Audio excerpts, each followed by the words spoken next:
Hello दोस्तों, एमफिन technical में आज आपका स्वागत है। निफ्टी एनालिसिस में आज हम देखेंगे कि मार्केट ने हमारे कल के एनालिसिस के हिसाब से आज कैसा ओपन हुआ, कहाँ क्लोज हुआ और क्या लेवल्स को उसने रेस्पेक्ट किया और उन्होंने क्या डेटा पॉइंट्स में क्या चेंजेस देखने को मिला।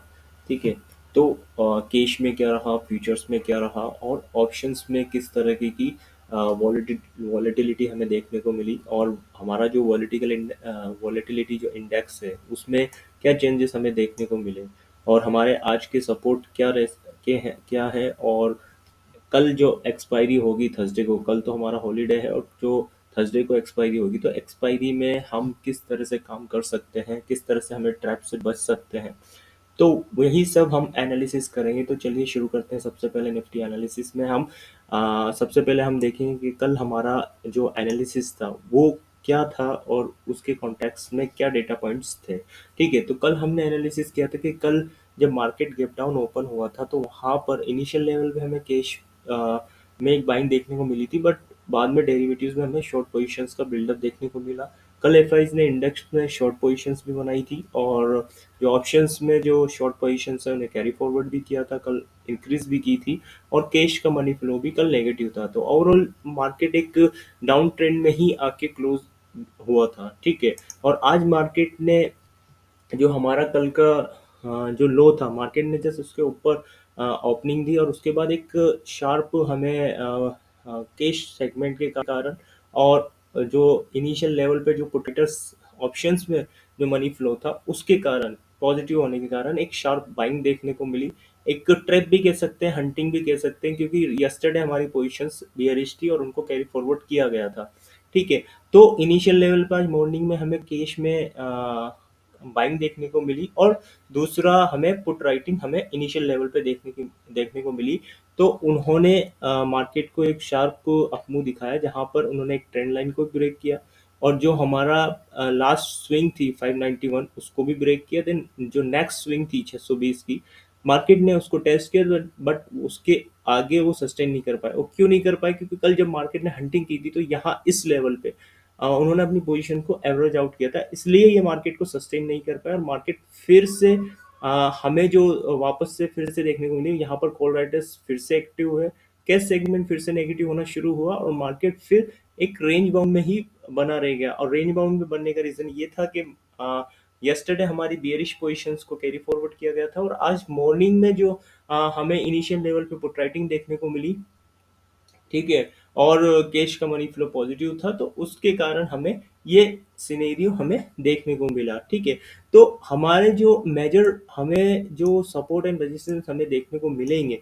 ठीक है, आज जो कल हमारे जो सपोर्ट एंड रेजिस्टेंस था, ठीक है, वो अराउंड हमें ये लग रहा था कि मार्केट जब किसी बड़े लेवल को यहाँ से ब्रेक करता है इस जोन से जो 720 और 800, वो जरूर इसको टेस्ट करता है। ठीक है, दूसरा हमने ये एनालिसिस किया था, ठीक है, कि हमारा जो एक बियरिश फ्लैग पैटर्न जो हमें बनता हुआ नजर आ रहा था वो उसका लेवल जो था वो 22,600 के अराउंड था, तो वो भी उन्होंने टारगेट पूरा हो गया था। तीसरा ये था कि जो हमारा निफ्टी इंडिकेटर जब हमें 22 सिग्नल जब दे रहा था, ठीक है, जब कैश की वजह से वो उसका स्कोर बिल्कुल एक कांस्टेंट हो गया था, ना इंक्रीज हो रहा था ना डिक्रीज हो रहा था, तो कैश सेगमेंट की वजह से मार्केट एक कंसोलिडेशन देखने को मिली जो पिछले वीक में हमें देखने को मिली। उसके बाद मार्केट ने एक शार्प डाउन मूव दिखाया फ्राइडे के दिन से और मंडे कल। ठीक है, तो उससे ये था कि अगर डेरिवेटिव उसको सपोर्ट करेगा तो जो निफ्टी का जो मूव रह सकता है वो 500 तक रह सकता है, क्योंकि वो अपना एसएल जो यहाँ से मार्केट सपोर्ट होता है, जैसे 22,800 के यहाँ से सपोर्ट हुआ था तो 300-400 पॉइंट तक लेके रखते हैं। तो मार्केट आज भी 500 ही एज ए सपोर्ट की तरह काम कर रहा था, पर 500 को उसने टेस्ट नहीं किया। ठीक है, तो मार्केट एक रेंज में आके रह गया। उसका रीजन सिंपल सा है कि कल बियरिश पोजीशंस को कैरी फॉरवर्ड किया गया था और आज मॉर्निंग में जो पुट राइटिंग करी गई थी उसकी वजह से एक बाइंग प्रेशर क्रिएट हुआ और उसके कारण एक मार्केट 22,600 और 22 के अराउंड ही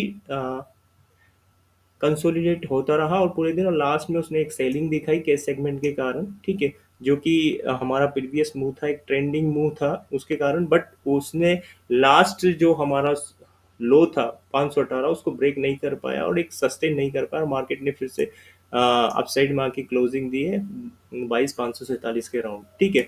तो आज हमारे डेटा पॉइंट्स में अगर हम केस सेगमेंट की बात करें तो केस सेगमेंट हमारा कल फिर से एक डिक्लाइन रेशियो, जो उसका रेशियो था वो डिक्लाइन होना शुरू हो गया था, ठीक है। तो आज भी मार्केट में सिर्फ इनिशियल लेवल पे हमें वो चीज़ देखने को मिली, एक बाइंग देखने को मिली। हो सकता है वो ट्रैप था या मार्केट को एक फंसाने का एक रीजन भी हो सकता है कि एक प्रीमियम मीटिंग डे बनाया जाए आज, तो आज प्रीमियम मीटिंग डे ही बन गया।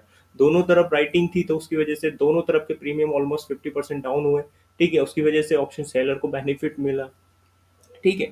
तो हमारा जो लेवल हमें जो हमारे सपोर्ट की तरह रहेगा 22,500 एक बिल्कुल स्ट्रॉन्ग सपोर्ट की तरह हमें देखने को मिल सकता है। और जो हमारी रेंज है अपसाइड में वो 22,600, ये जो 22,620 है ये बहुत स्ट्रॉन्ग हमारा रेजिस्टेंस देखने को मिलेगा, ठीक है। और 22,591 जो हमारा है तो ये एक मेजर रेजिस्टेंस हमें देखने को मिलेंगे क्योंकि अकॉर्डिंग टू पोजीशन जो कैरी फॉरवर्ड की गई है, ठीक है।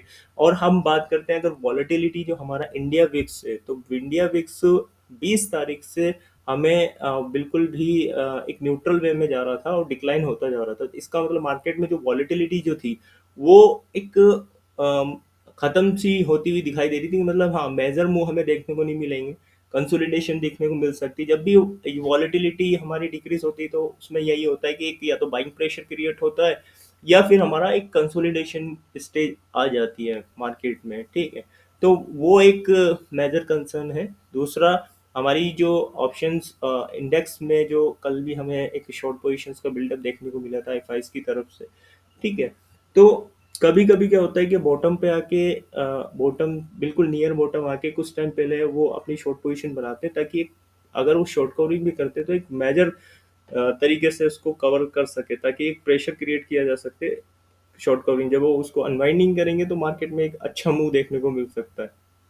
तो इसलिए भी कभी कभी वो अपनी पोजीशंस को बिल्डअप करते हैं, ठीक है।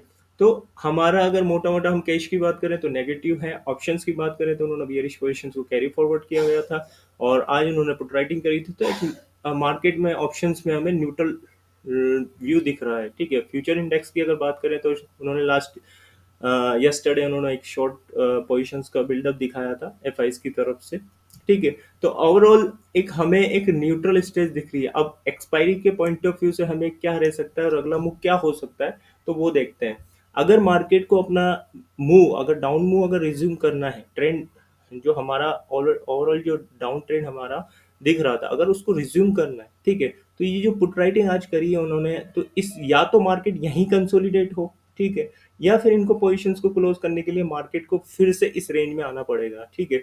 जो 22 हो सकता है गैप फिल भी हो जाए, ठीक है। जो गैप डाउन हुआ है उस गैप को भी फिल करना है तो हो सकता है वो गैप फिल भी करने चले जाए, ठीक है। या हो सकता है मार्केट इसी रेंज में आके 620 के अराउंड आए, ठीक है, फिर यहाँ पोजीशन चेंज हो, देन फिर मार्केट एक डाउन ट्रेंड की तरफ जाए, ठीक है।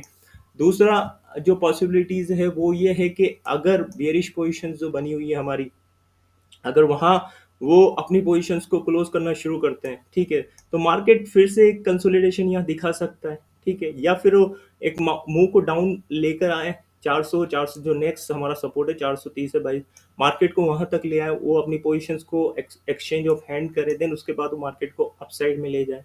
या तीसरी पॉसिबिलिटी जो है मार्केट की वो ये है कि मार्केट 22,600 के आसपास ही एक्सपायर हो जाए। हो सकता है मार्केट 22,600 और 22,500 के बीच में ही एक्सपायरी कंसोलिडेशन देखने को मिले और वहीं एक्सपायरी हो मार्केट की।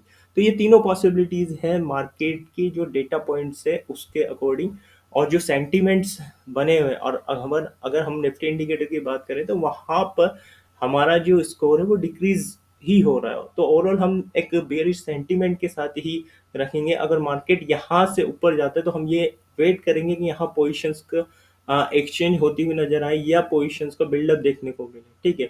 तो मार्केट एक शार्प मूव कर सकता है और 22,500 एक बहुत स्ट्रॉन्ग सपोर्ट की तरह काम करेगा, ठीक है। दूसरा जो पॉसिबिलिटीज हमने बताया मार्केट गैप डाउन हो और मार्केट नीचे आ जाए 430 तक और उसके बाद यहाँ जो बियरिश पोजीशन थी कॉल राइटिंग की और या इंडेक्स में जो शॉर्ट पोजीशन थी वो क्लोज होना हो तो मार्केट एक रिकवरी दे सकता है। हो सकता है गैप फिल करने चले जाए फिर 720 तक।